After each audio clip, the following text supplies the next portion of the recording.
Now, from across the Tri-States, this is KHQA Sports.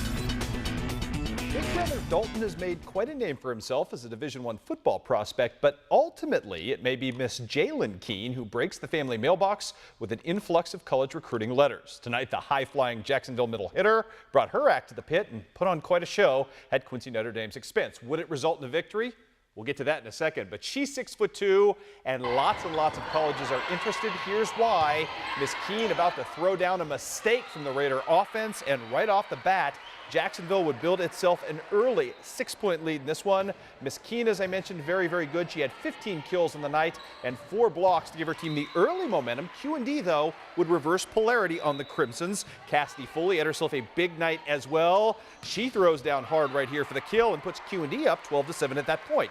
Jacksonville's turn in game number 1 to rally back. It was this kind of crazy night. Maggie McNeil with a huge block for the Crimsons there. And then it's Miss Keene helping Ellie Hinton to a big service run as Jacksonville comes all the way back, takes a 2-point lead at 18-16, but all QND down the stretch in game number 1. It's Quenna Keating, she of the fabulous Fighting Qs out of the Keating family with a nice tap down there. And then Grace Horman serving for the ace to end it. She also had 15 digs on the night. QND wins in 3 in a thriller tonight, 25-21, 9-25, and 25-15. Other winners tonight in volleyball included the Brown County Hornets. Pittsfield makes it a happy homecoming with a nice win over Meridosha. It was Beardstown winning in straight games behind Jill Harris. West Hancock, a loser tonight in 3 to South Fulton, and Concord Triopia knocks off Griggsville Perry. Softball today, wild game on senior night in Cahokia. South Shelby trying to spoil things. Angie Reese's team, wow, already up 2-0 in the second. Rochelle Chin lays down the bunt that brings home Whitney Fountain. She beats the tag, and it's 3-0 South.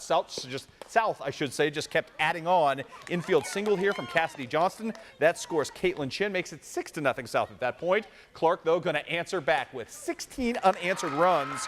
It starts in the next half inning. Hannah Trump with the RBI single to left. Brittany Miller scores at 6-2 South at that point. Then Jessica Roberts, who had a nice night, puts a double down the line, scores 2, ties the game up at 6. Again, it would be Clark County coming all the way back to win. They win by the final count of 16-6. Other winners today, Scotland County on the road at Canton. Palmyra wins the Clarence Cannon Conference crown by beating Centralia for the second time in a week, 5-1. Brookfield all over Mark Twain, 6-0. Highland gets a 2-hit shutout tonight from Avery Johnson. Also today in golf, let's move on to the Gateway Classic. Actually, soccer now. Quincy High beats Parker Legend out of Colorado 2-0. And it would be Canton getting a big win over Montgomery County 8-0. In golf today, Quincy Notre Dame finishes second in the Mid-State 6. Drew Eaton, Jake Kroenke, one of just 4 guys in this whole tournament to finish under 80 today. Also, the Quincy High golf team winning over Burlington today. The Quincy Notre Dame girls winning a quadrangular at home. And the Quincy High tennis team improves to 7-2 on the season with a big win today over Palmyra.